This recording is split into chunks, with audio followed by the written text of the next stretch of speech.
All right, so just moving on to our presentation.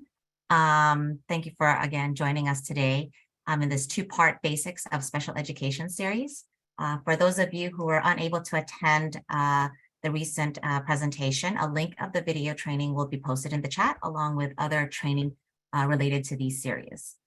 In the first session, Eileen was able to cover basic entitlements and processes of the IEP, which is the Individual Education Plan, and give clear understanding of what drives the special education process and ways that it can differentially impact BIPOC families and strategies to support families through the IEP meeting. In today's session, we have invited family resource navigation experts, as well as Help Me Grow manager. They will discuss how the referral process works, common pitfalls, and challenges, including help available for families, such as financial supports, entitlement systems, health insurance, and supports for basic needs. Let's begin with our first presenter. Allow me to introduce you to one of our colleagues from Help Me Grow, Beatriz Dominguez. Beatriz is the Help Me Grow Child Development Care Coordinator Manager. Beatriz has been with First 5 Alameda since 2004 and has served many roles. At times, she has provided direct service to families at Highland Pediatrics. She has been with Help Me Grow since it first began in 2009. She served as a Child Development Care Coordinator for many years and is now managing the Centralized Access Point with Help Me Grow. Join me in welcoming Beatriz. Always have to remember to unmute. Good morning, everyone. Welcome, and I'll be sharing with you a little bit about Help Me Grow. Hopefully you're all somewhat familiar with it. I know a lot of people have cameras off, so I don't know kind of where everyone is from, or if can't really ask for a show of hands, I guess. But hopefully you've all heard of it. It's been around for a while, since 2009. It was previously known as SART, which was short for Screening, Assessment, Referral, and Treatment. We were a little bit more contained initially, just because we weren't really sure of who was going to be accessing the support that SART had to offer. And fortunately, we've been lucky enough to continue to just grow and grow and grow. And so I will start my share to tell you a little bit more about Help Me Grow. And hopefully for a lot of you, this is not new information.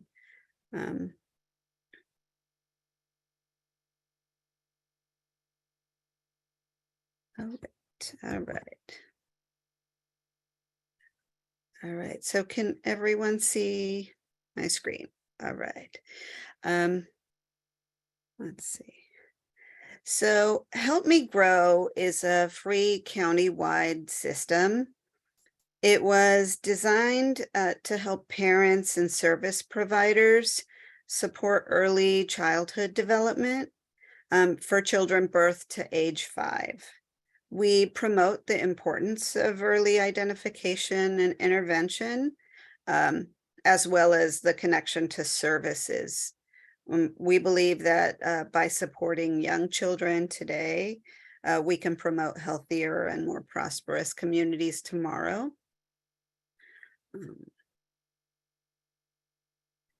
And so some of the resources that we offer, both for families and providers, just as a general Help Me Grow, since it is comprised of many different components. One of them is the listserv. And so a listserv is just basically, it provides updates on information, resources, virtual professional webinars, employment opportunities. And that one is distributed on the first and third Friday of every month. It's available in English and Spanish. We also have an online resource directory available through our alamedakids.org website. That one is open and available for everyone, parents and providers alike. Families might use it a little bit more to access the calendar of events. The calendar of events is basically a resource where parents can see, oh, it's Memorial Day weekend. What can I do with my kids, or what's local, what's free? It's a great opportunity for them to learn about what's going on in their own neighborhoods, and also giving them an opportunity to create a new community for themselves. Sometimes raising children 0 to 5 can be a little bit isolating, so that's a great opportunity for them to learn about community events. Help Me Grow also has a Facebook and an Instagram page. The Instagram page is really useful. It provides just updates on typical developmental milestones. It also gives updates on resources that are out in the community. Recently, there was a post on both our Facebook and Instagram page about a diaper giveaway that was happening at the Hayward Library. So it's great to keep those in mind. There aren't many posts, so you're not going to be flooded with Facebook and Instagram messages and notifications, but when there are, they're really useful. We also have printed materials and a digital library, which are available for, again, families and providers. Resources on typical development, behavior, activities to help promote development and behavior. And we also do virtual services since the beginning of the pandemic, such as the Connection Cafe. The Connection Cafe is quarterly, and it provides a networking opportunity for providers. So everyone can show up and share what resources are being offered at their agency, as well as learn about the resources being offered at other agencies. There's typically a presentation. It can vary on topics. Sometimes it's resource specific, and sometimes it's learning a little bit more about, the importance of dental health, or the importance of screening for ACEs when meeting with families.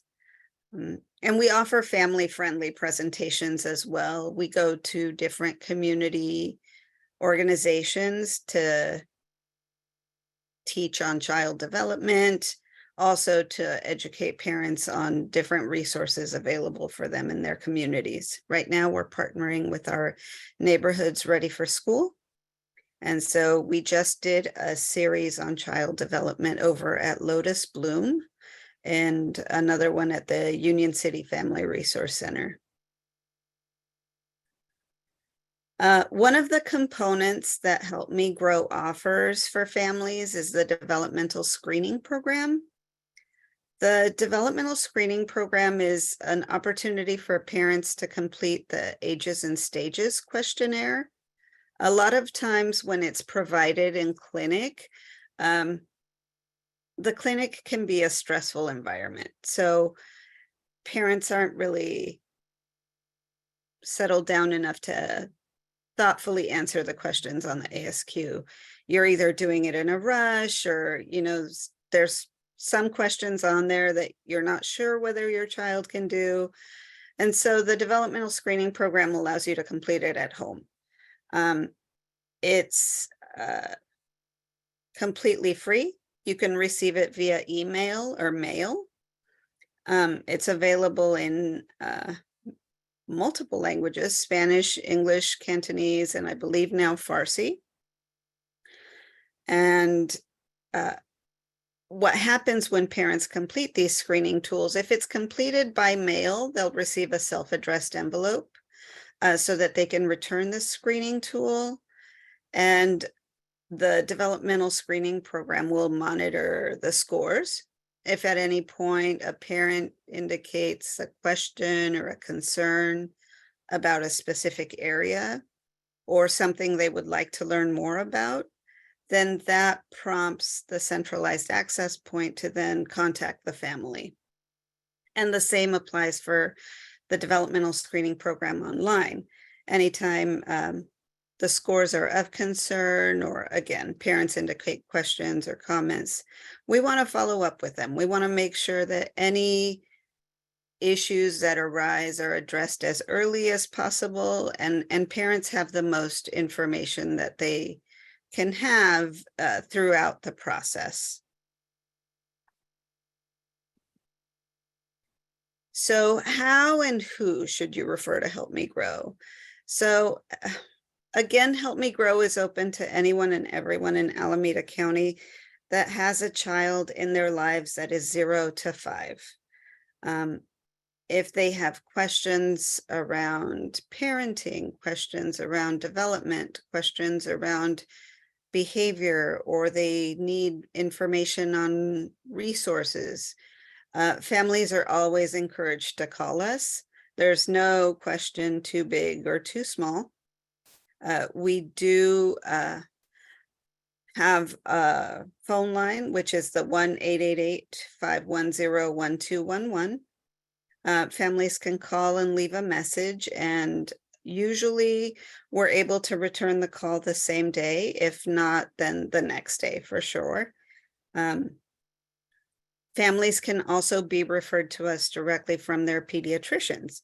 So if they're in the clinics and the pediatrician has a question or a concern about a specific area, they get consent from the families and they send us the information. And then that information gets entered into our database, and one of our centralized access point coordinators contacts the parents. There's a referral form available.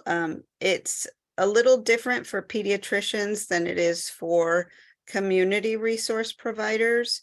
And I'll show you a sample of that in a second. And then we also have an online portal.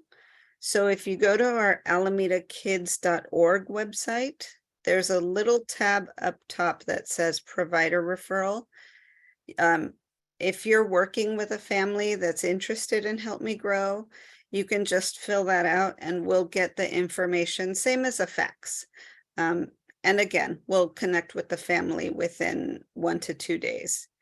We typically tell providers it within 10 days, but our centralized access point care coordinators are usually connecting within the first 2 days.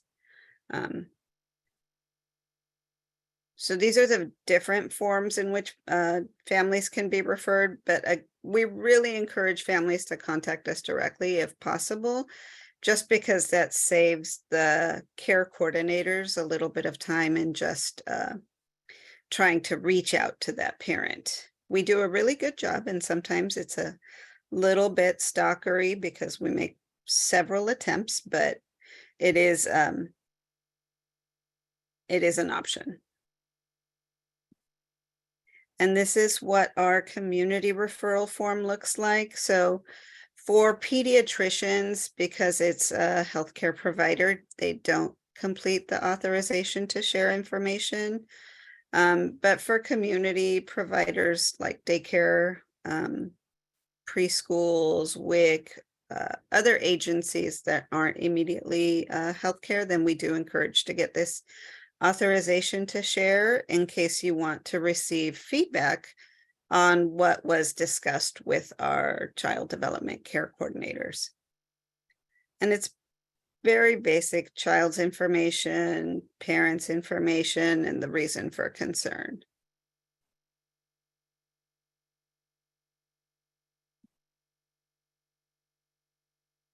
So again, that Help Me Grow is comprised of different components: the developmental screening program, the community outreach. But the one component that's shared throughout all of the Help Me Grows in all of the US, because it is based on a national model, is a centralized access point. And a centralized access point just means it's a place where anyone can call or connect. For Alameda County, it's 888-510-1211.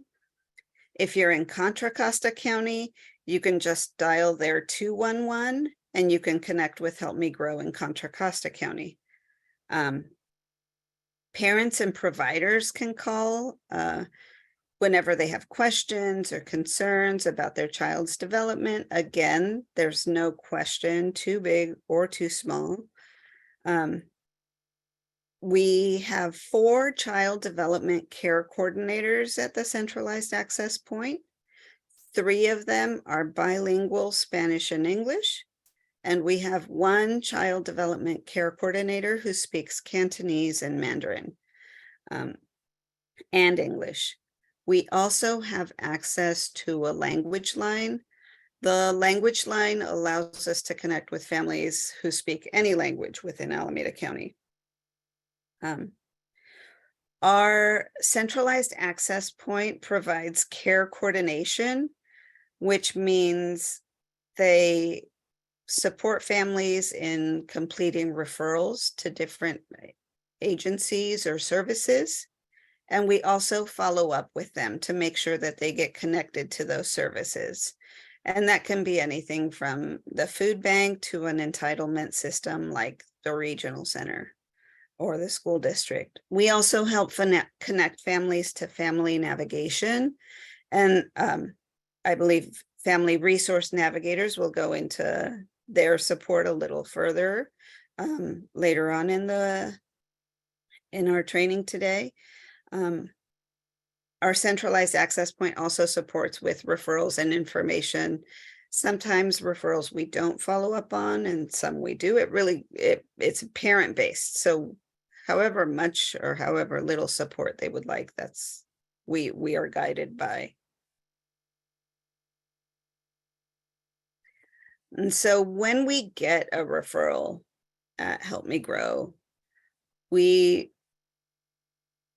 review the information. What are the concerns? What is what's the reason this family is being referred to Help Me Grow? Again, we make a really strong effort to connect with the family within the first 2 days. Sometimes families are responsive, and that's possible. Other times we have to try several calls before we can connect. But the first thing we do once we do connect with these families is to introduce Help Me Grow, let them know what the program is and how we can support them. But we also want to explain with them who we're not. We are not speech therapists. We're not the mental health clinicians. We're not doctors or nurses. We are merely a link between the parents and the service. We have knowledge of several resources and their pathways to get into those services. And our goal is to connect the family with as many services as they need. But that's basically who we are. We're the middleman.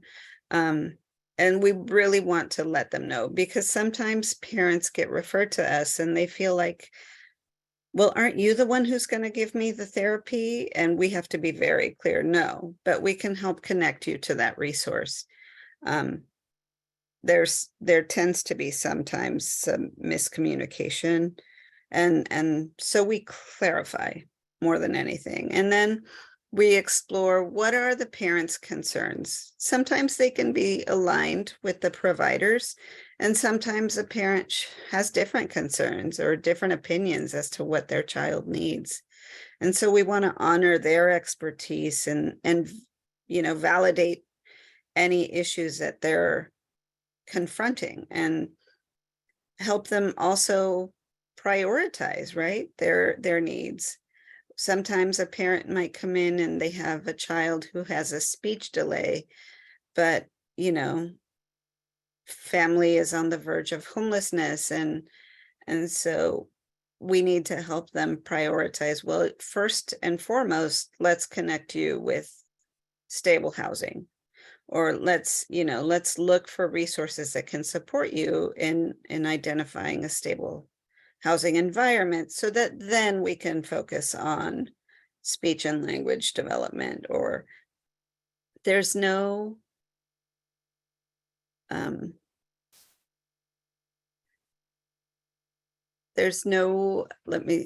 sorry, there's no right way to access resources. Sometimes families can go straight into accessing a developmental resource, and sometimes we have to take other routes because there's other things that need to take precedence. When we explore these resources, we want to make families fully aware of what their expectations are, what the service is going to provide, what the timeline looks like, and just kind of give them as much information as they can possibly have so they know what to expect with during the next steps and what the next few months are going to look like. We always offer to follow up with them if they need a link to a specific resource or a service. And that can be anything from diapers to food to, again, entitlement system services like regional center, the school district, or even ABA services through their insurance. We really want to support as much as we can. Again, always honoring that the parent is the expert in their child's development. So they might have other resources that they're looking for first and foremost. And so we'll focus on those as well. Another one of the supports that the Centralized Access Point offers is connection to family navigation. And so all of the referrals that come in to Help Me Grow, if there is a family that might require additional support, a little bit more hand-holding, a little bit more one-on-one pre-pandemic face-to-face support, those families got offered family navigation, which is something Family Resource Navigators supports us with, and we are deeply and eternally grateful for. Their peer parent expertise is second to none, and so we're very, very grateful. But there are some families that require additional support that we can, more than what we can offer through a phone conversation. And so those families typically move on to family navigators.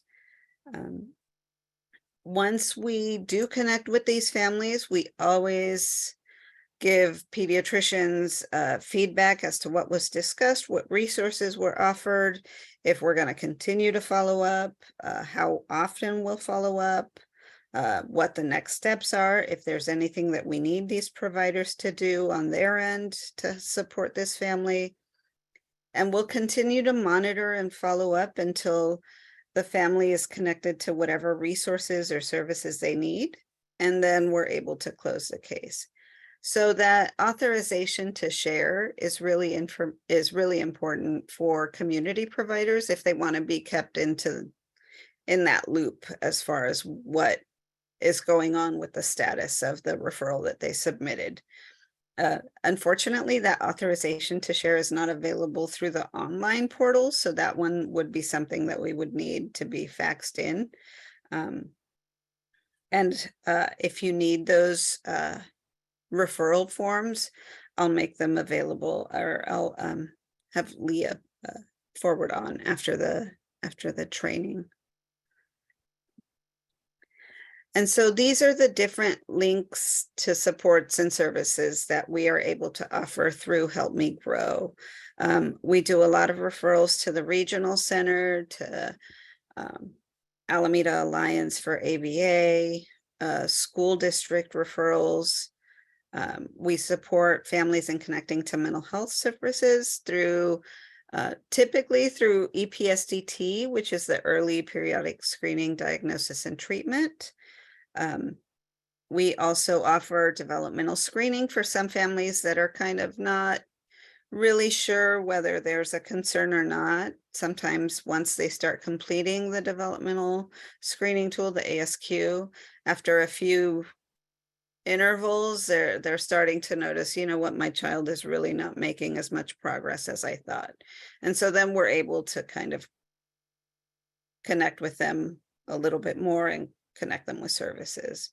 We're able to support families in connecting to community activities, parent play groups, dental health, parent education programs, health insurance, basic needs, food, housing, diapers, financial assistance, CalFresh, WIC, as well as domestic violence support. And these are just a few of the resources that we can help families connect to. And that is a little bit about Help Me Grow. Does anyone have any questions, or is there anything? I see a There was question in something the in the chat. Yeah, from Okay. Ruth. Okay, let me take a look. Let's see. Okay, do you connect families with perinatal mental health services for the parent for postpartum depression? So postpartum depression, yes, we can. It really depends on the mother's insurance. But yes, that is something that's coming up quite frequently, and we are able to. I think there's a lot of providers now help at completing I think it's the PHQ-9 at the 6-week follow-up. And so, yes, we're able to support. Sometimes our hands are a little bit tied, especially with families that have private insurance. But we do our best in exploring what's out there, what's available, and helping the family connect to those. And then Kavita, the mental health support is for the child, anyone in the family that needs access to mental health support. We've had, I'll give you a little bit of a case scenario. We had, and this was from back when I was part of the Centralized Access Point. I received a referral from a pediatrician for a 3-year-old who was not talking. And so that was it. That was the reason for the referral, was communication. I connected with a parent. I think our goal as the Centralized Access Point is not only to provide good customer service, but to be a really good ear, right? For these families. A lot of the times they just need someone to listen. And that first phone call can be anywhere from 15 minutes to, on this specific case, I was on the phone with the family for a little bit over an hour. You know, it's important to connect with these families, because I feel like once you make that good connection, then families are more open to following whatever resources you can recommend. So long story short, this little one came in, language concerns. I spoke with mom, introduced Help Me Grow, let her know everything that was everything that we could offer through Help Me Grow. And she let me know that no, he had initially been speaking fine, but that he had recently stopped using his words and just not communicating at all. We got to talking a little bit more and kind of exploring reasons that could possibly happen, when she started to disclose that no, the child had actually witnessed extreme community violence right outside their door. And since then, the child was just stopped talking and started having night terrors. And it was a very traumatic experience. And so we were able to connect the child to mental health. And it was one of the most beautiful outcomes that I could have ever imagined, because he made a connection like no other with his clinician. And, within 4 months, started opening up and using all of his words. And it was so, so nice. He actually even made it back into preschool. He had stopped going because he was in so much fear, but it was beautiful. Very nice. But yes, mental health supports for the child. Absolutely. But we also, FYI, connected the mom to the victims of crime support through Alameda County. She was able to access services for herself as well. So, yeah, so we do, I mean, you have to address the family as a whole. You can't single just the child. But yeah, if anybody has any additional questions, I'm more than happy to go over them. Feel free to reach out. In referring a client, would you submit the referral with the child's name? Yes, please. That would be great. And one of the boxes on the community referral form is, I believe it's postpartum. So yes. And I will hand it off to Kasha. Thank you, Beatrice. I appreciate the warm handoff. Great presentation. Learned a lot about Help Me Grow. It is my pleasure. Oh, my name is Kishaw King, and I am with Family Resource Navigators. I am the Leadership and Program Director. I have an adult son now who has complex medical needs, which has brought me to this world. And so I've been advocating and supporting families of children with disabilities for over 20 years. It is my honor to introduce Karina Dominigo. And Karina is our program manager at Family Resource Navigators. Karina previously worked as a family navigator herself, and she is bilingual Spanish speaking, and she connects families and advocates for families in special education. And again, she's our program manager for Help Me Grow through FRN. Karina. Thank you, Kasha. Good morning, everybody. So good morning, everybody. Welcome to our training. Thank you, Beatriz. That was a great introduction. Beatriz and I work hand in hand. We're partners to helping these families. Family Resource Navigators has a grant from First Five to help families with family navigation, and that is our Help Me Grow program at FRN. So today our agenda is, I wanted to talk a little bit about what is family navigation at FRN, peer parents as family navigators, connectivity to services, and some challenges that we run into when we're helping families. And feel free to ask questions in the chat, and if anybody can monitor the chat for me and stop me, that would be great. So what is family navigation? Family navigation is helping families get connected to the needed services while leading them with expertise. We walk along with them and we support them when things get confusing. We want to make sure that the referral that we provide them are accessed, we give them information, make sure services are given. We want to make sure that families feel confident in obtaining these services.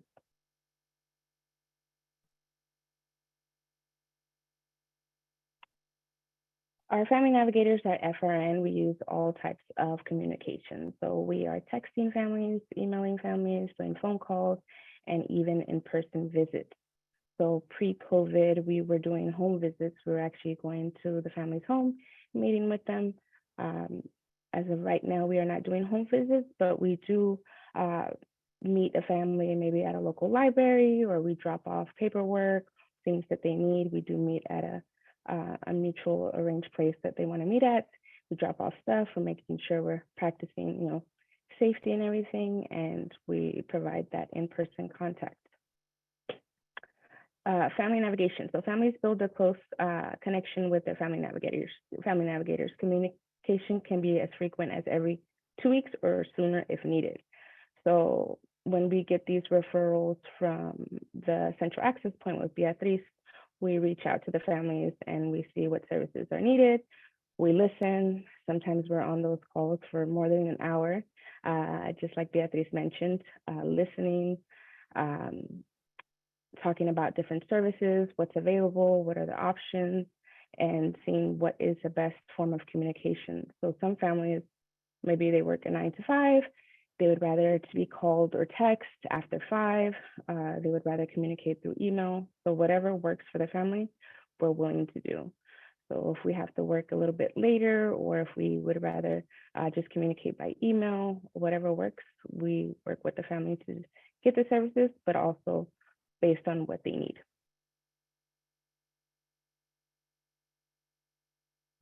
So at FRN, I like to pride myself in working at FRN because everybody who works there, and I want to say we're almost at 30, if I'm not mistaken, 30 staff members.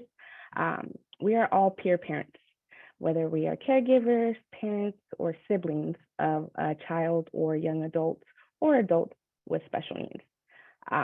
This is one of the reasons why I joined FRN, and I've been at FRN since 2011. And so I myself have a child who is currently 15 now and has a special need. And I also have a 7-year-old child who went through the special education services and had an IEP as well. So I want to say everybody who's works there part-time, full-time, whatever it is that they do, has a child, young adult, or an adult with a special need.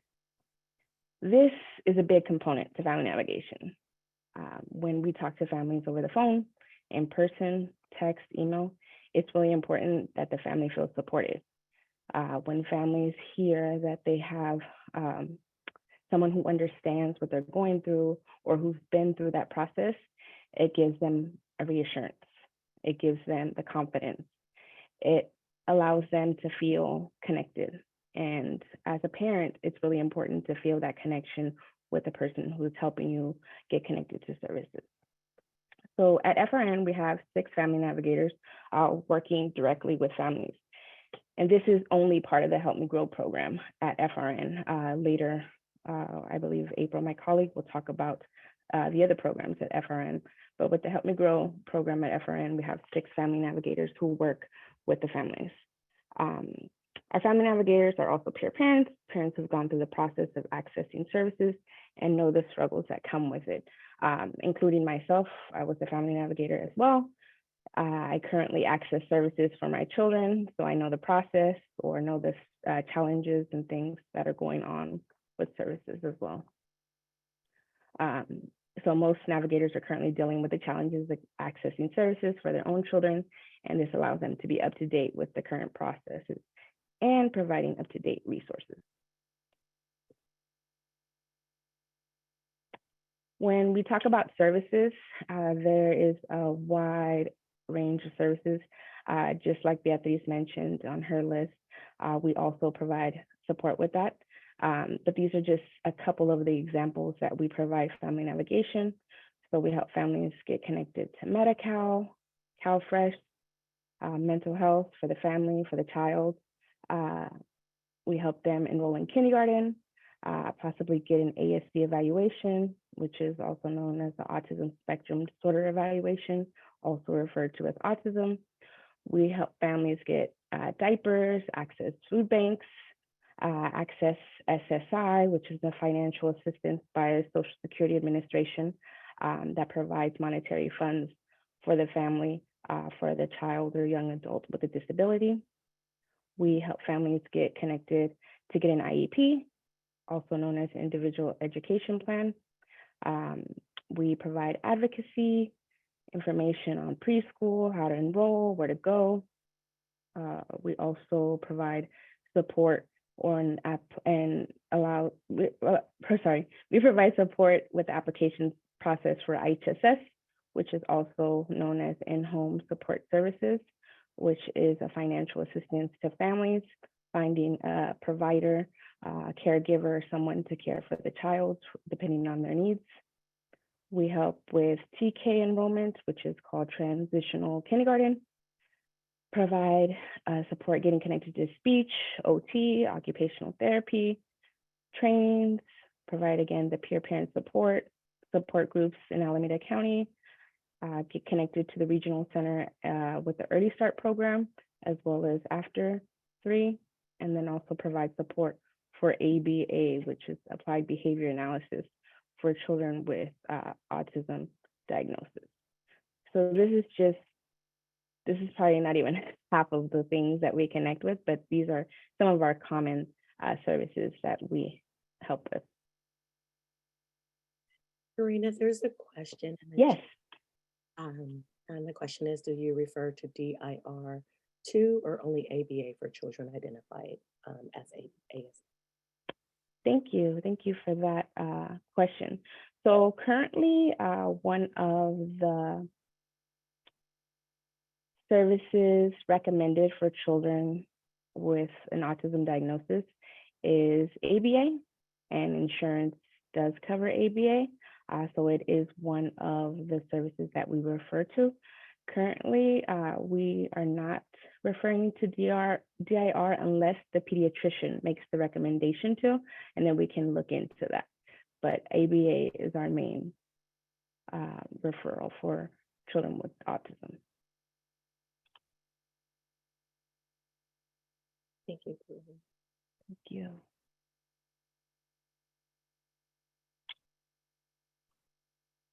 Okay.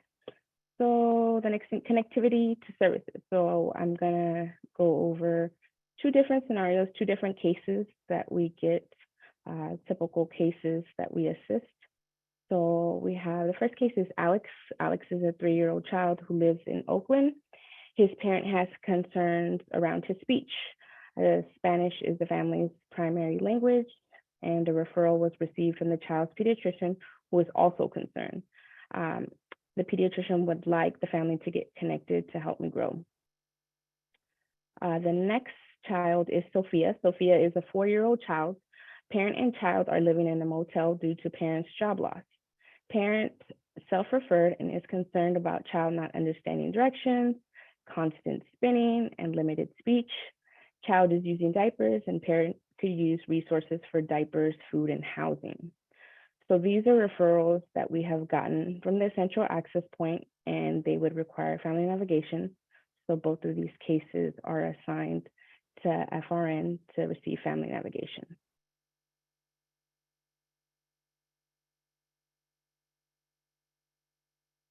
So with Alex, with the support of a family navigator, the family will get help completing the enrollment and filling out questionnaires for Oakland Unified School District. Family navigator will check in with parent on getting contacted by the school district and educating them on the evaluation process and timeline. The family navigator will also provide resources to parent and attend the IEP meeting with the school district. Going back to when I say the families getting help filling out forms, this is done via phone, whether it be a video call or a phone call, where we are talking to the parents and filling out a questionnaire for them. This family, as we know, Spanish is their primary language, so we have the questionnaire in Spanish, and we're helping them fill it out. For Sophia, the family navigator will support the parent in connecting to resources for housing, diapers, and food. A request for an evaluation through the school district will start in the city that the family resides, based off of parents' concerns for speech, not following directions, etc. So given the concerns, the family navigator will ensure there's a connection with the child pediatrician to follow up on the mental health issues.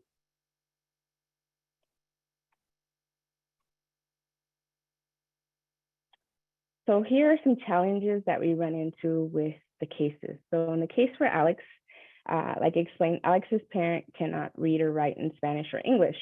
So the parent needs family navigator support to fill out all questionnaires.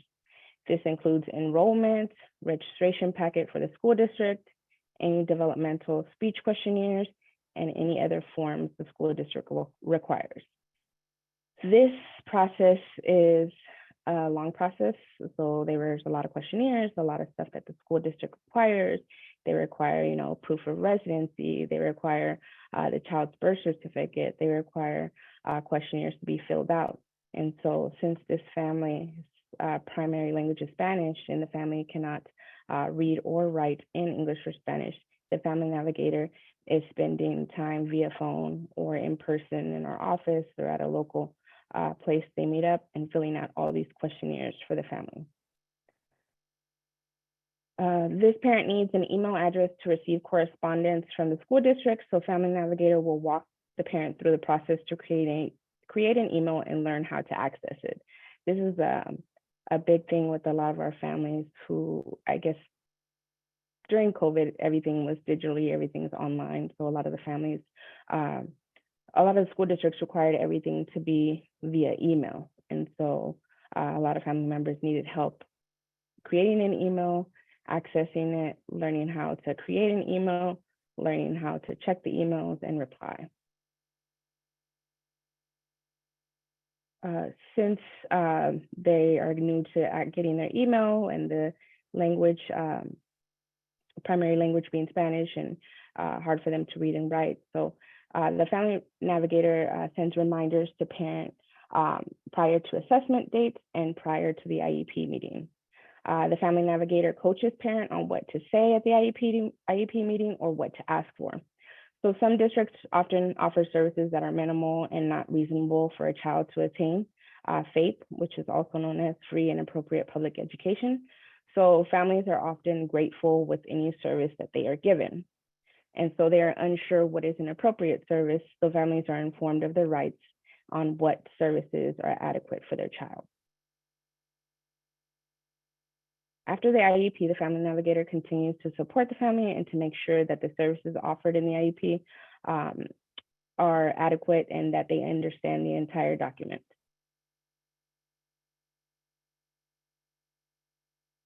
Some challenges with the case of Sophia. So Sophia and her family are homeless and do not have a proof of residency to submit for a school district assessment, which is often all the time needed. So the Family Navigator will explain the McKinney-Vento process to the parent so that child can be assessed by the school district. So we will help the family fill out this form and provide it to the school district. This form allows children who are homeless or in a shared residency and they do not have proof of residency, that they can still access an evaluation and enrollment to a school. So due to families' need of housing and other basic needs, this family's priority is not an assessment. Parent cell phones are often disconnected, and the family has other stressors that get in the way for them to continue with this process. So Family Navigators are patient. We often call, morning, evening, text, email, maybe give it a couple weeks, and maybe the family's able to pay their cell phone, and then we're able to reach them again and continue the process. Accessing ABA, often known as Applied Behavior Analysis, and an autism evaluation has many challenges. It is very time-consuming and requires many three-way calls to be made. Currently, there are a lot of changes within Alameda County in accessing these services for families who have Alameda Alliance. So as navigators, we have to figure out what are these services, what are the new changes, and then also provide support with three-way calls to help them get connected to services. Family Navigators help parents get connected to a pediatrician for paperwork and referrals to circle back with insurance and coverage for these services. So often forms are required to be filled out by the doctor, and so families need that help where to turn it in or who to give it to. We're often able to email or fax the provider, and also teach the parent how to do these things. So if in the future they needed to do it, they're able to do it. One of the process for accessing ABA has started, once the process for access ABA has started, the next waiting process begins as there's not enough providers in the area. So that is a challenge for us when we're trying to access ABA or trying to access an autism evaluation for a child who possibly might have autism. There is a long waiting list. There's not enough ABA providers, and there's also not enough providers providing that ASD assessment. And that is the end of my presentation. Any questions or comments? I see something in the chat from Norma. Does FRN provide education about therapies to parents, such as OT, SD, early intervention, and ABA? So to answer that question, so when we work with, the families work with the Family Navigator does go over this information. So we explain what are their options, what are recommendations maybe the doctor's giving or even the therapists are giving, and explain what these services look like, where they can take place, how long of period they're given, and what exactly entails all the details. So one of our biggest things is families are unsure what, the difference between ABA and getting an ASD evaluation. So we explain all of that information to them, whether we provide information, written information, provide videos or other things for them. But we do explain, and we explain in a family-friendly approach. So we're not using big jargon. We're not using a lot of the acronyms, or if we are, we're explaining what the acronyms are, which is how I just did right now. A lot of people don't know what ABA is or know these acronyms for OT or ST or stuff like that. So it's really important that you explain what these services are and explain all the details. So we do that. Any other questions or comments?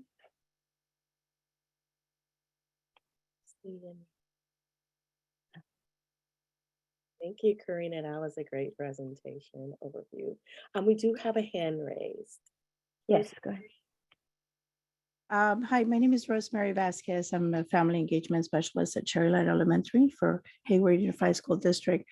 Just wanted to take a second to say thank you. Not only informative, but God bless you for everything you do.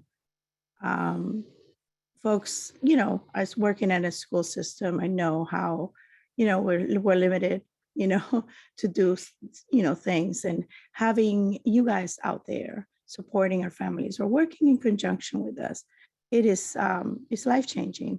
And at least on my end, makes me feel I'm not alone. And I know that our families are not alone.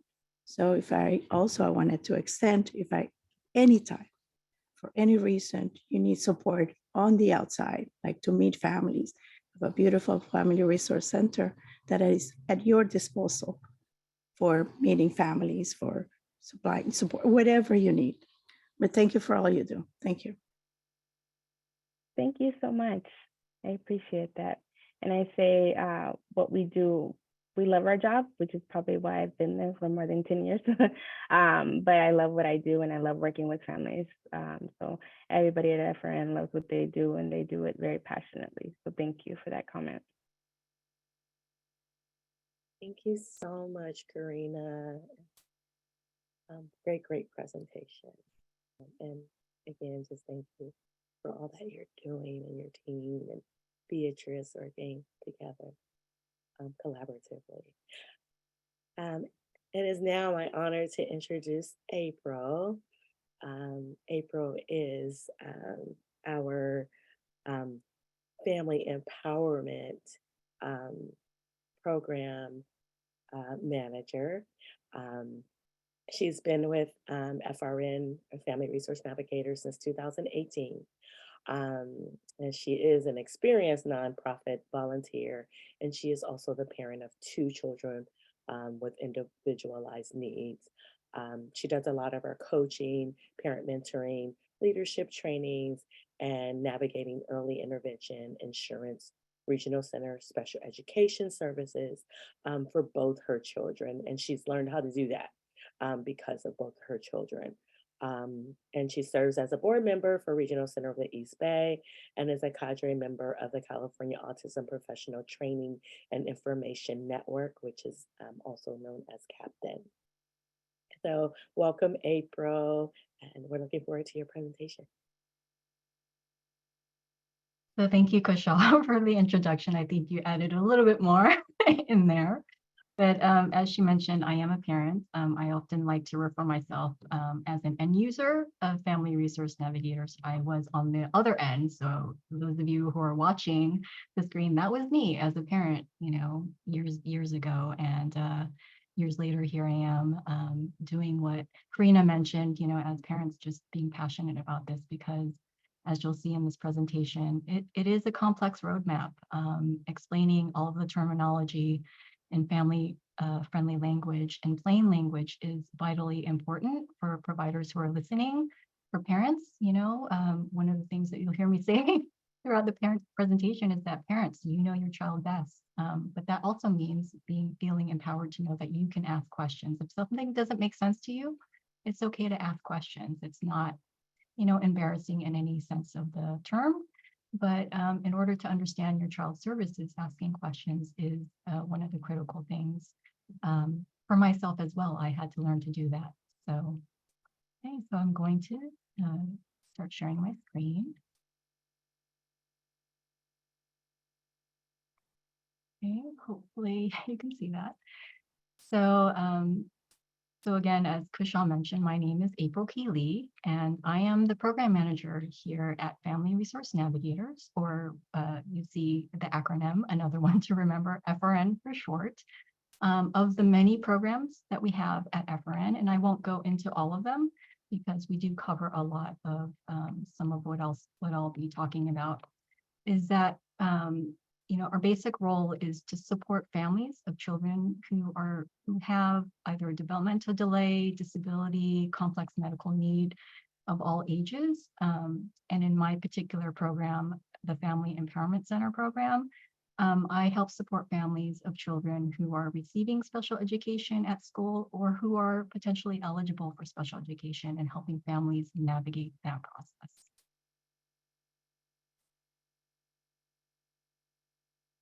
So here is the agenda that I'll be going over, and it's really explaining what we do at Family Resource Navigators. Who are we comprised of? I'll talk about our three-pronged Family Resource Navigator service categories. And more importantly, a lot of the community gatherings and events that we do. So it's not just about family navigation.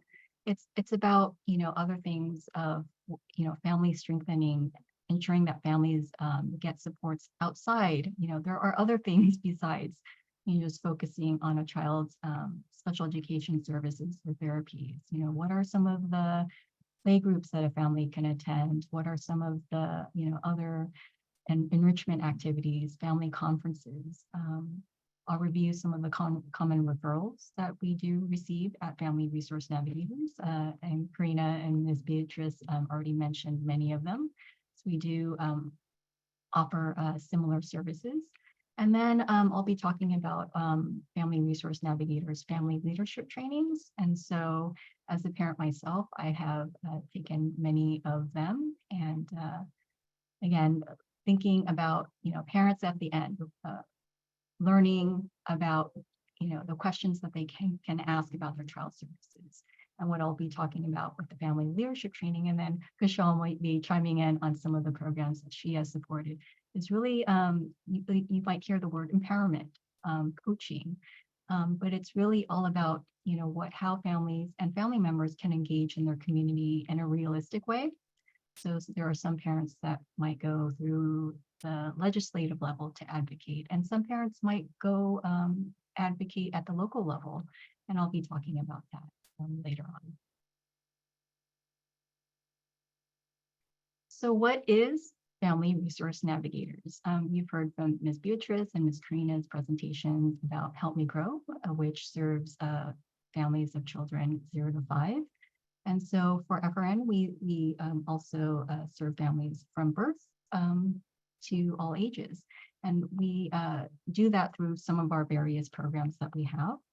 And for parents or providers who don't know about us at Family Resource Navigators, we are a resource agency which serves Alameda County, and we support families with children, youth, young adults by providing that parent-to-parent support for many things, which I'll talk about later in this presentation.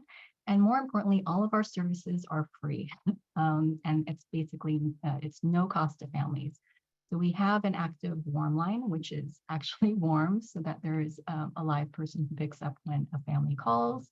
But if a family has to leave a message after hours, we, one of our mission is really to follow up with that family within the next business day or two. And for those who don't know, our warm line is staffed by bilingual navigators who can support families in case English is not their primary language. So who we are at Family Resource Navigators, and to describe this, it really comes to our staff. Our staff receive, ongoing trainings. As Ms. Karina mentioned, sometimes the medical systems change, and in order to keep up to speed with that, we, are often attend a lot of trainings to keep up to date with systems change, with maybe perhaps things within special education, within regional center. And our staff is comprised of not just parents, but we might have family members who are grandparents, who are cousins, aunts, uncles, and or even themselves a person with a disability. And so you'll see some of the systems that we support. Ms. Karina already mentioned many of these, and I apologize for the acronyms, but this is what could fit within the space of this particular slide, but I will touch upon some of these here. The other important thing, and you can see here, is that, our Family Resource Navigator slide are multicultural and multilingual. And as Ms. Karina mentioned, one of the challenges that is often addressed is how do you explain something to a parent or a family member in a way that they can understand, but also acknowledging their cultural background. Sometimes it may mean we might need to talk to the father first before the mother. Sometimes we default to westernized culture, but we're very conscious of other cultures as well. And being able to have family navigators who speak in the family's native language is really important, and often a reassuring process for families, because that plain language, that family-friendly language, is also very important. And through this process of actively listening, and I know Ms. Beatriz has talked about that, is that, when you listen to a family, and sometimes those conversations can last up to an hour about some of the services that they might need, is important. And so one of the things that you'll see here, and for parents who are not familiar, is strengthening families. It's a type of training which involves what's called 5 protective factors. And part of that family navigation process includes, letting families know about parent resilience, because we often understand that there's often, a lot of stress. The system is overwhelming. So how can we help support families with social connections, whether it's, re-inoculating or reinitiating relationships within families, or the community strengthening programs that we have, and engaging families to meet other families who are like them, or who are going through the same processes. And another thing we touch upon also is self-care, because there are a lot of parents who are very motivated, but oftentimes, and I speak for myself as well, we often forget about self-care. And so the whole, having our staff trained on this family strengthening process is very important, because when families do talk to us, and, again, the system is overwhelming, but, acknowledging those stressors and also identifying those self-care support systems, again, through other family support programs and other activities, is an important part of the process. So family, or at least with Family Resource Navigators, we have a 3-prong approach to our service categories. And you'll see the word support in all of these categories, and there's a reason why for that. One of the challenges that has already been mentioned is that, a parent of a child with a delay, with a disability, with, complex medical needs, it can be a very isolating process. And so in terms of the community building and the social support activities, helping families finding their circle of support, and oftentimes we offer that within Family Resource Navigators, or we partner with other agencies within Alameda County, so that this community building and that social support network is in place. And so I'll talk about that in a little bit. Community navigation support, Ms. Karina and Ms. Beatriz talked about family navigation, so I'll touch upon that. And then family leadership training, whether it's through a training series, whether it's through family advisory committees, and even things like families have often joined their school PTA and created special education committees, or joined their school district's community advisory committee, I'll talk a little bit about that, but essentially these are family resource navigators, three-pronged service categories.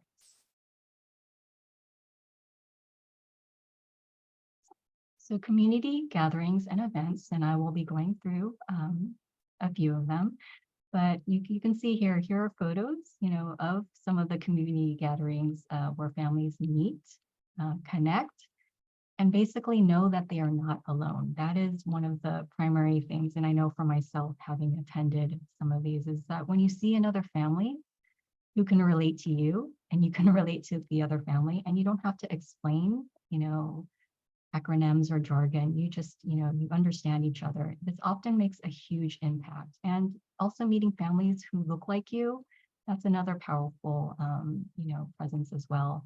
And some of our conferences, and I'll talk about one of the Spanish gatherings, is that when you have other families who speak the same language, and it's just again very powerful to have in terms of a community gathering.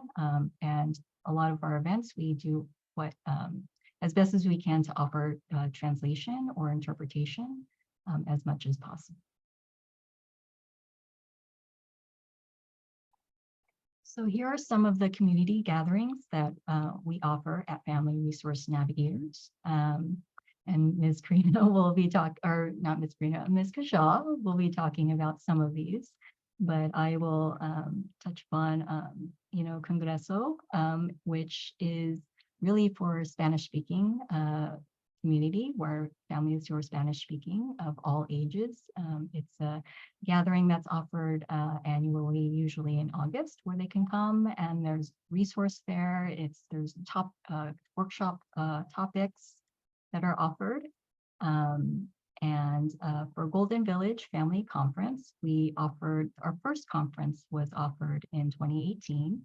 And recently we finished the conference a few weeks ago at Roberts campus. But this conference is designed for Chinese-speaking families and also Vietnamese-speaking and as well as Korean-speaking families, and who wanted to know or want to know about, services that their child is receiving, whether it's through regional center, whether it's through medical services.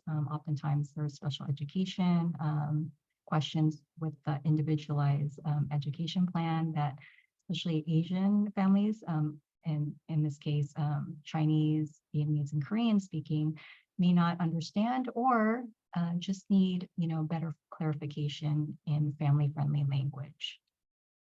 Vision for the Future is also an annual conference.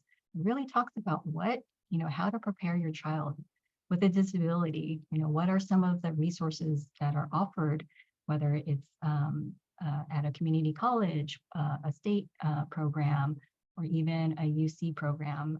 This conference is offered in the fall, and it's really designed for parents and family members to really understand all of the services and supports that their young adults will receive as they head off into college. So Ms. Kashaw, I don't know if you want to talk about the Family, Community, and Strengthening and Education Conference. Of course. So we host our Family, Community Strengthening and Education Conference on a yearly basis. And this conference is specifically, everyone's welcome to attend, but specifically targeted for African American families who identify as African American or Black and multiracial due to the disparities happening across systems for families who identify as Black and multiracial. So we host a conference every year, and like Golden Village, Congreso, their educational breakout sessions, so that families can learn about the different services or support programs that are needed in order for them to navigate through the systems, and really to build, build them up, give them some leadership, help them with gaining leadership, kind of making sure they understand how to use, because they have the power to use in order to get the services for their children. And sometimes families just don't understand when a door is being closed or they're told no. They just accept that. And so all of these conferences help to, I don't like to say empower families because that is assuming that the family doesn't have power, but to just enhance the power that they have already and be able to utilize that power across systems when they're advocating.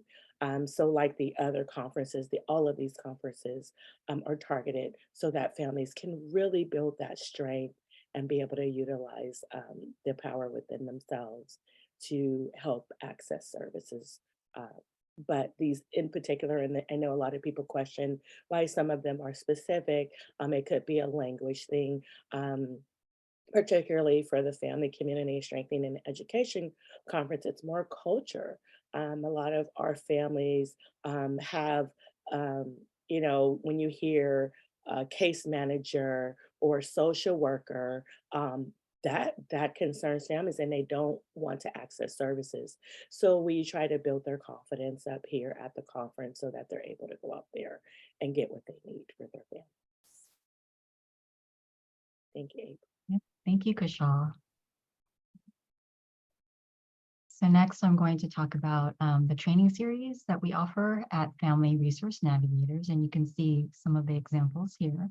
But really the goal of the training series is really to enhance knowledge for parents. And although you might hear the word empowerment in other areas, enhancing the knowledge of parents, and so that when they walk into a parent training series and walk away with more than what they came in with, that's always the goal. And as I've mentioned, we do our best to offer many of our training series and conferences in the native language of a particular demographic. So here you can see parenting a child with autism is offered in English and Spanish, and it's generally a 6-week series. We've offered it in person and currently it's offered virtually, but it's really a series for families to understand. There's a weekly topic. And so that each week builds upon each other so that, the families learn about, their own family dynamics. I've mentioned self-care, which is often overlooked by primary caregivers. That family strengthening model that I talked about, understanding parent resilience and just understanding their circles of support. Autism interventions and treatments. There was a comment in the chat about floor time. A lot of families don't understand that there's even an option for floor time because ABA might work for some families and may not, but there are other options that are available. And the other important factor, which is very overwhelming for families, how do you keep records of all of that information? How do you keep track of everything? As a parent myself, I have binders, notebooks of, just years of paperwork.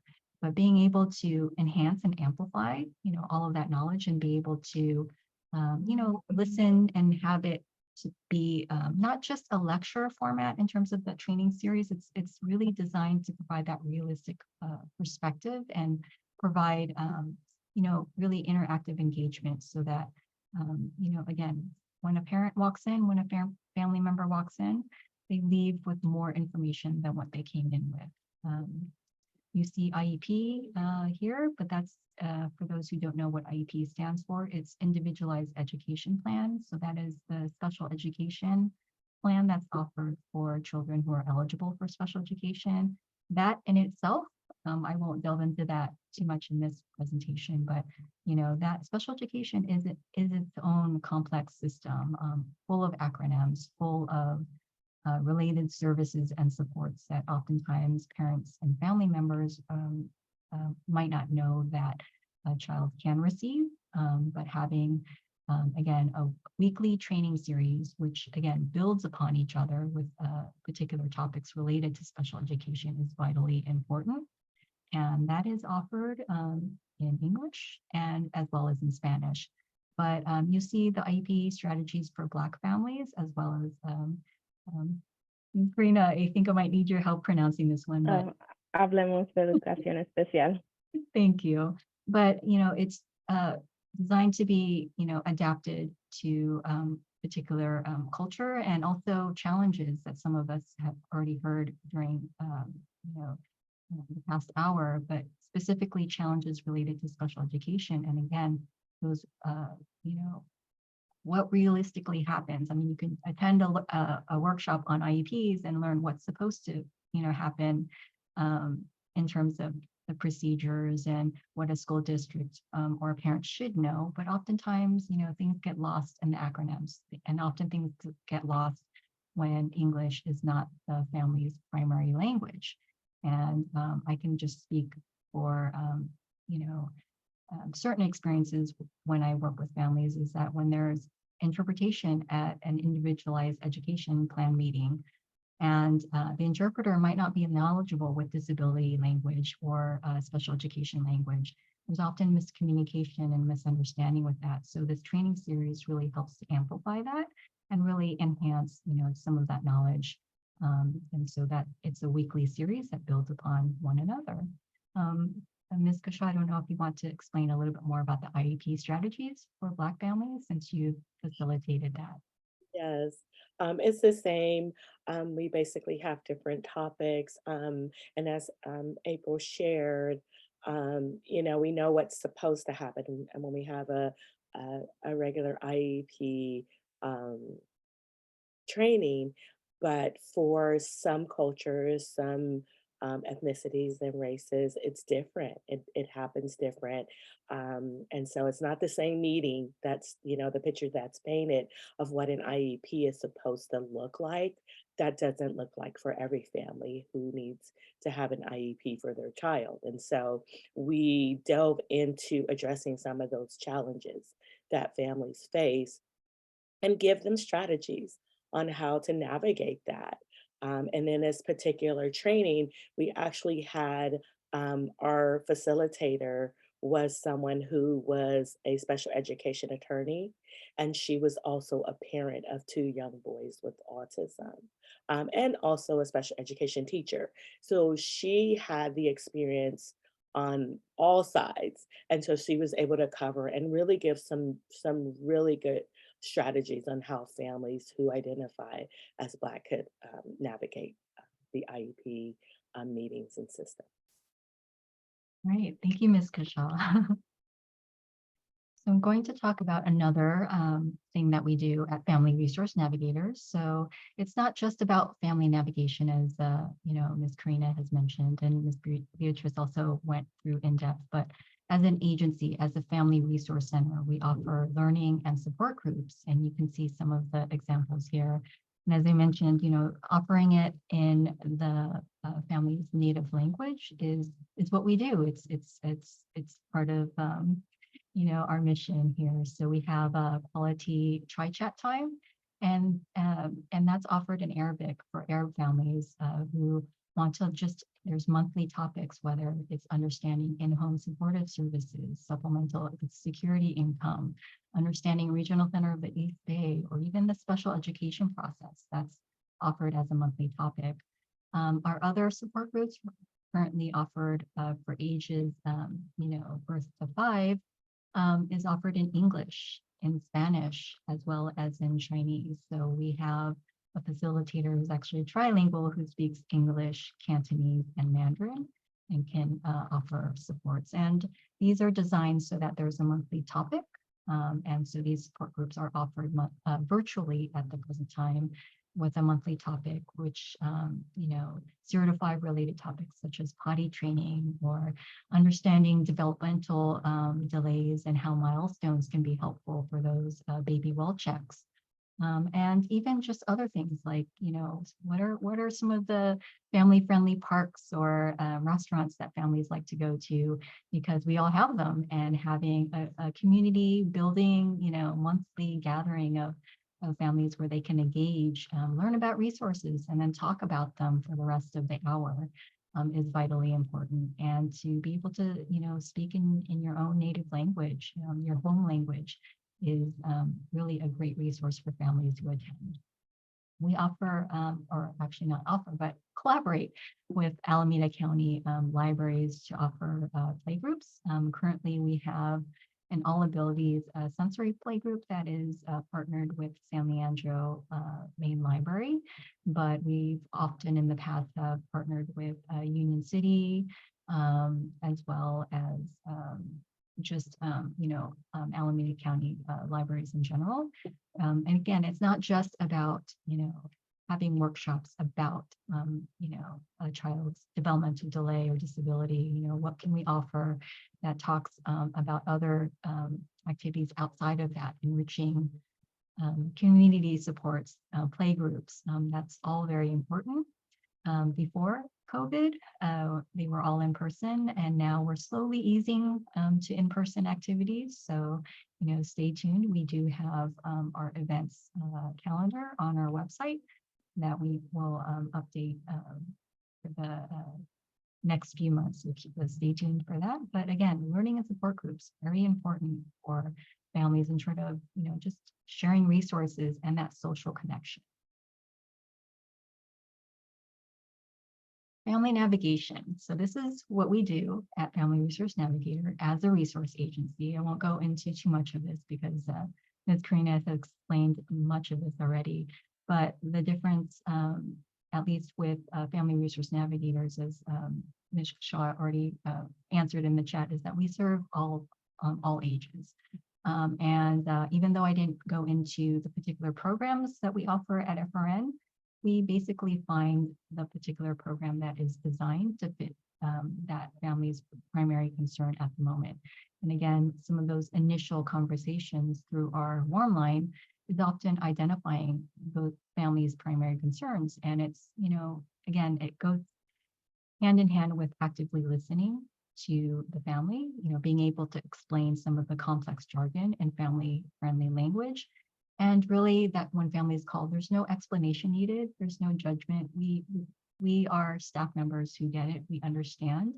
And so being able to help families connect to other services that either their family member or their child might be eligible for within Alameda County, providing that realistic roadmap to a particular family's primary concern. And as Ms. Beatriz had mentioned in one of her slides, basic needs. Sometimes in my program for special education supports, sometimes families can't even concentrate on special education because they're so worried about putting food on the table. So identifying those basic needs sometimes is the family's primary concerns. Then I can help support families with special education.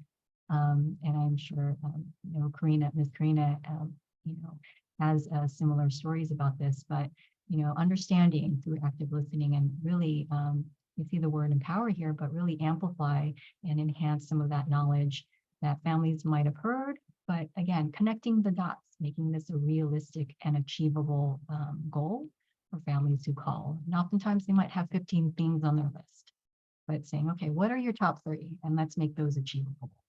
So it encourages families to be, to know that, they are their child's first and best advocate. Parents know their child best, they know what they need.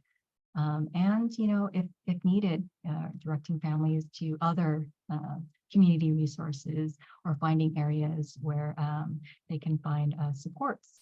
Sometimes we also partner with some of the agencies, the child care referral and resource centers often offer great programs. First Five offers a lot of great workshops and support groups and programs. So again, finding that connectivity to through family navigation is what we do at FRN. Here you will see a list of common referrals, and I use that in air quotes, but it's basically, I won't go into all of this, but it's just showing you, all of the successful referrals that we've done. In this case, it's referencing 2019 and 2020, but Ms. Karina has already mentioned a lot of these, and so has Ms. Beatriz, in terms of mental health, insurance, even childcare. That was one of the most challenging things during COVID, is how, you have to work from home, but how do you find childcare resources? And you'll see recreation and enrichment activities over 500. That is a vital and important part of that, whether it's through self-care or community building. It's not just about focusing on therapies and connecting families with, assessments or special education. There's more to that. Some of the basic needs that you see here, such as CalFresh, or even other financial support systems like in-home supportive services, IHSS, or supplemental security income. Some families don't realize that they're eligible, that they have Medi-Cal, but not understand that IHSS or SSI is something that their family or child might be eligible for as well. And as I see a pop-up, yes, that too. If I can just add the CalFresh piece, just think it's important for the folks here to know that we have in-house staff who actually assist families with the application of CalFresh, and they're able to submit the application directly to the county. But they work with families, they get all the information for the family, so it makes it easier for the families. They don't have to like weigh out the process and not understand it. They explain it to them, they help them gather the documents they need so that the process is much more smoother. So I just wanted to make sure staff, the folks here knew that we actually have staff who submit directly to CalFresh. Okay. I'm actually going to jump ahead to, for the interest of time, our family leadership. I talked about that earlier. And again, it's through family leadership training. You can see here we have Project Leadership. It's a training series, and really that's designed so families can understand, how systems work within their community, so that they can become potential leaders within their local community, whether it's to improve systems change or even understand, oh, I can join my school's PTA, Parent Teacher Association, or ELAC, or school site council. Those are leadership opportunities that parents often, sign up for after taking a project leadership training series through Family Resource Navigators. We have family advisory committees currently with Help Me Grow, as well as with California Children's Services. And I'm going to other leadership activities that you'll see here that I actually want to probably touch upon one of them, and this is where Ms. Kashaw can necessarily talk about here, is unpacking oppression and how that was really helpful with not just regional center staff, but families who attended that. So, yeah. I'll make it quick. Yeah, I know. Basically, the Unpacking Oppression workshop was geared to kind of bridge the gap that happens between regional center staff and families, particularly families who identify as Black, and really looking at, because families felt there was a lot of gaslighting, gatekeeping that was happening in order for them to get services. So there's just some services and supports. A lot of families who identify as Black felt they were not getting. And so we addressed those issues. So we had a facilitator who was excellent at looking at that, not to make anyone feel guilty about anything, but just to make sure that everyone was kind of on the same page and understood where there might be some biases. It really addressed the implicit bias and how that could affect everyone overall. So that's kind of the overview of that particular training. It was a 4-part, and as April said, they built off of each other. So each one was a different topic, but they all kind of tied in together. And it was really beneficial to the point where the regional center executive director reached out, and they're actually starting to have trainings, the same training series for all of their staff. So I think it was impactful. Thank you, April. Thank you, Ms. Kashaw. And then here, I won't go too much into detail about our staff. As I mentioned already, we we represent the parent voice. We are, again, family members. We have the lived experience. Ms. Kashaw, Ms. Karina, myself. Our warm line is staffed by those who speak or bilingual. And so, anyone, parents or providers, if you have, those who need that one-to-one navigation support, really to break that down in plain language or family-friendly language. And that when families call us, they don't need to, go through the background of anything. We do get it, we understand. And that's, if anything, that is one of our takeaways. And hopefully that is something I resonated with all of you listening today. So thank you all for listening. If there are any questions, let me know. And here is my contact information for you. Thank you I'll so much, know. April. Thank you. Great presentation. Oh my gosh, you did a great job of an overview of FRN, and Karina, Beatriz, thank you for your presentations as well. I Also, hope that it resonated with folks here and you got something out of it. Please feel free to ask questions. If there are no questions, I can pose some questions. Is there anything that you heard that you'd like to know more about?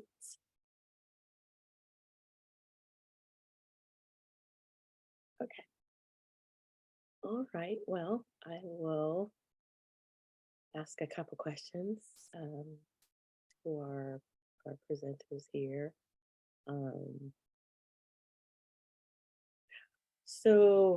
What can a provider do to support a parent who has concerns about their child's development?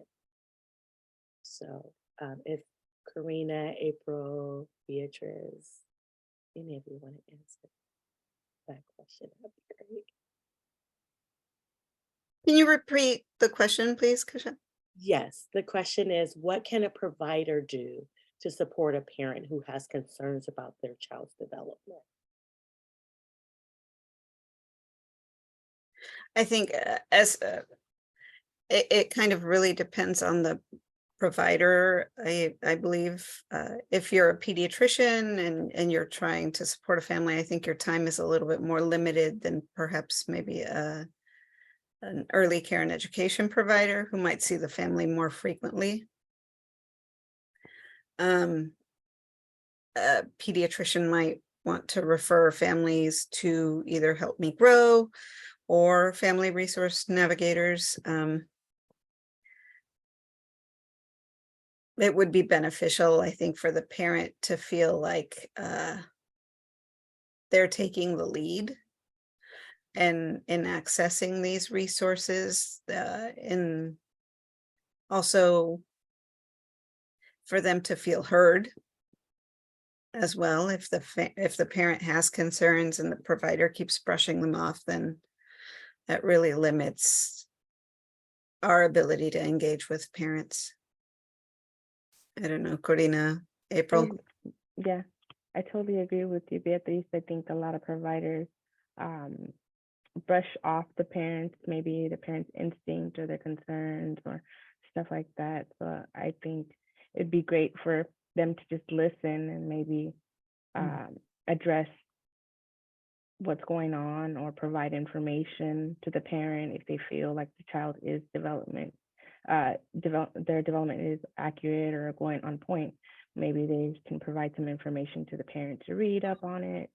But also, if they don't address it that first visit, maybe that, the parent has a follow-up to check in to see, is the parent still concerned about that? Is that something that they want to review?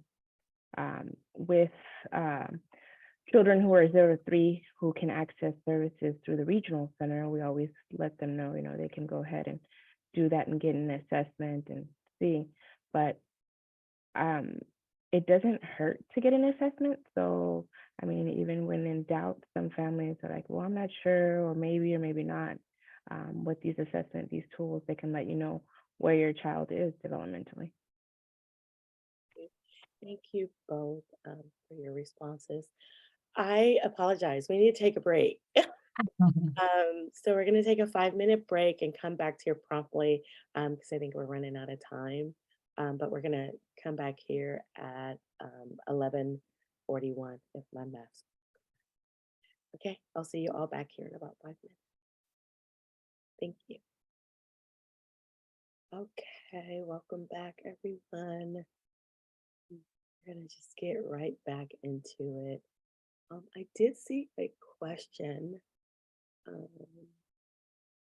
before we took our break. Mitchell, with all the wonderful workshops for families, how do we set that up for families? And is there a specific person we should reach out to coordinate with? Do you mean, so yeah, there are certain staff who do specific training. I think April probably is the best person right now to reach out to, and she can kind of make sure you're connected to the right folks. Is that okay, April? Yes, I was about to, but also this is, Family Resource Navigator specific, but I do Yeah. see, child care resource and referral agencies that are present. So they have their own websites that often offer, of course, First Five and, partner with Help Me Grow offer that. So it's probably a matter of finding the appropriate landing page for all of that. And I can help with some of that, but I'm sure you're already connected with Help Me Grow. Then they can definitely help with that. If you're connected with a child care resource and referral center, such as Bananas or Hively or 4Cs, they can also offer, some of those supports and activities for parents and family members. Hopefully that is helpful. Oh, and I see that Mitchell also asked about the cost of the trainings. Yeah, so FREE. FREE. For Yeah, me. yeah. I should have, all of us should, what should it's, if there is a cost, which is very rare, in the case, and I'm just speaking for Family Resource Navigators, I have not seen it yet where there is a cost factor, but as a parent, and I speak from that perspective, everything is offered, it's free of cost for families, workshops, training series, and the goal is to provide the knowledge base so that families can take that away, whether they want to use that, to help with their child or educate their family member, or even go out in the community and through leadership practices. It doesn't have to be at the political level. It's at your local community, such as a school. So hopefully that is helpful tip.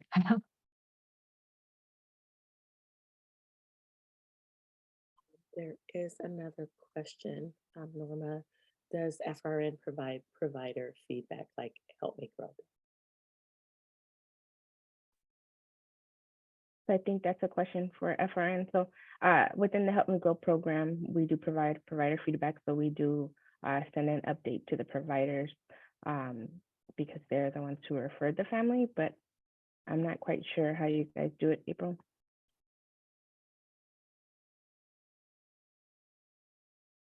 I know through our reporting system, when we see flags, and I can only speak for at least the Family Empowerment Center program or with special education. So if we get, a lot of parent concerns about evaluation process and how that process is confusing, and we sort of see a pattern, like perhaps a particular school district is not quite, processing them or acknowledging some of that, then I could connect with the special education director of that particular school district and just flag them and let them know.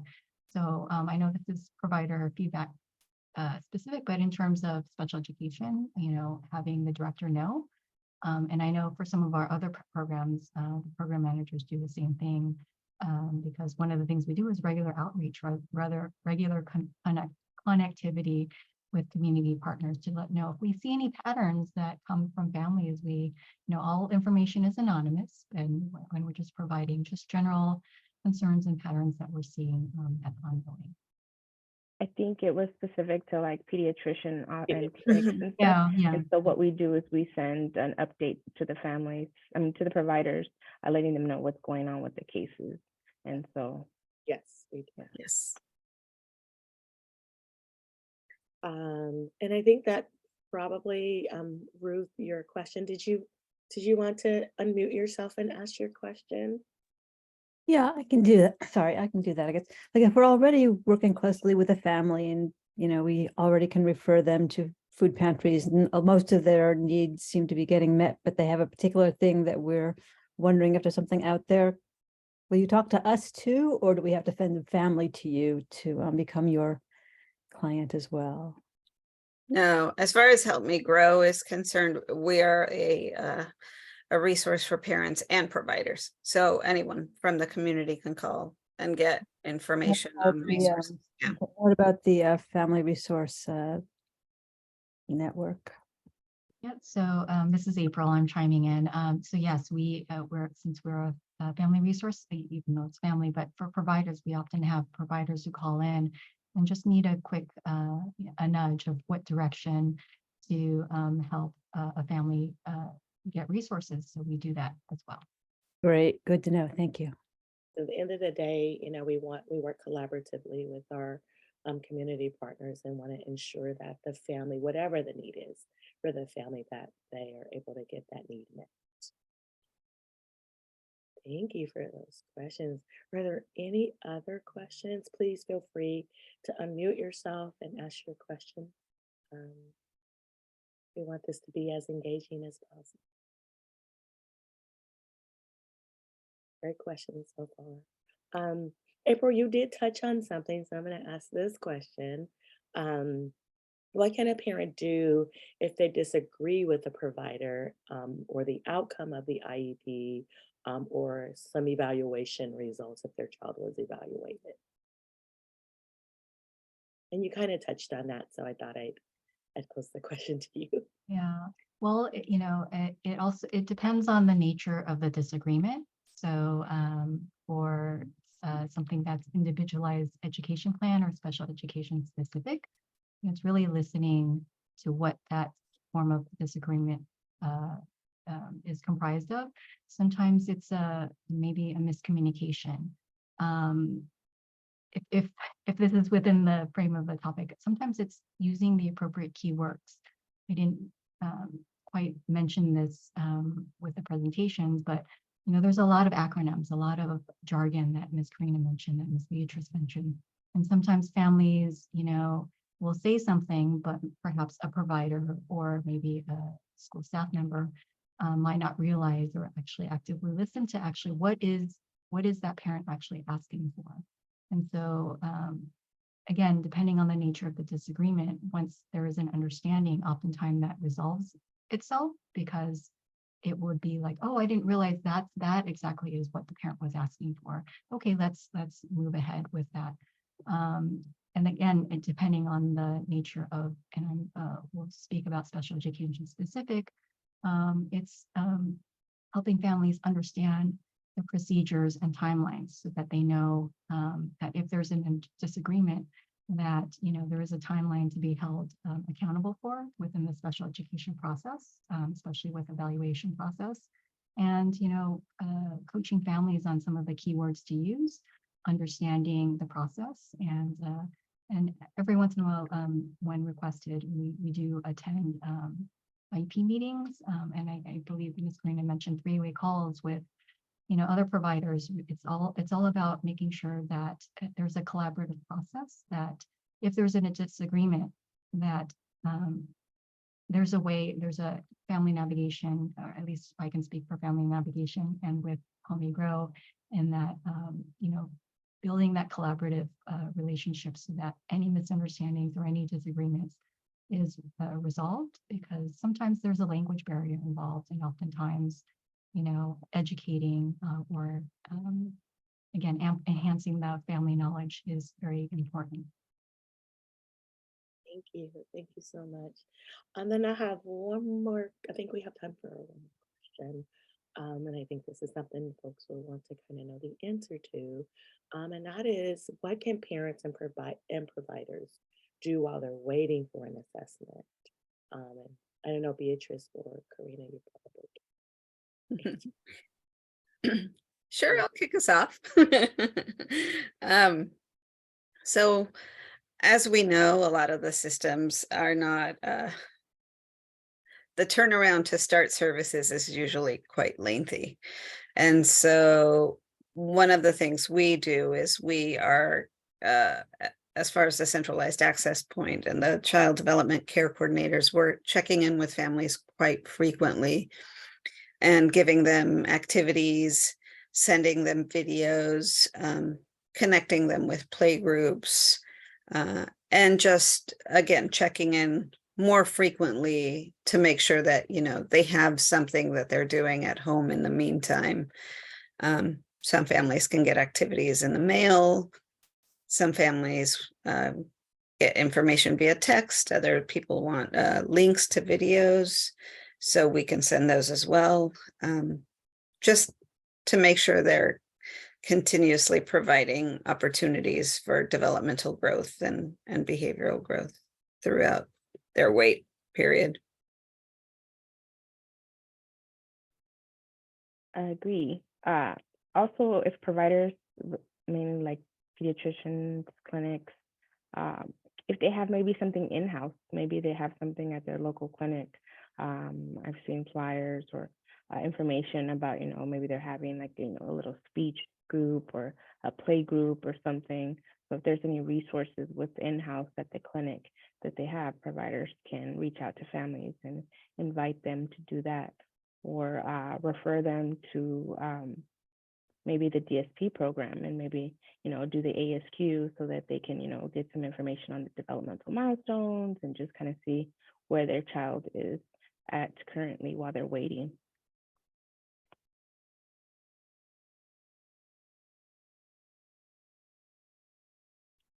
Oh, you're muted, Tisha. Thank you both for the great responses to that. I think, yeah, you answered them great. And so I think we're just about done here. I think we want to kind of just, you know, if there aren't any more questions, we're thankful you guys came, and thank you to our presenters here today. I hope that we're all walking away with more information, as April said, more than what you came with. You take away more than what you came here with. So thank you all for being here and learning about the programs. If you need contact information, I think most folks like left them on their PowerPoints. If not, feel free to reach out, or if you guys can put your contact information in the chat, that would be great. And then folks can get your contact information. And if there are further questions, we're always happy to answer those questions.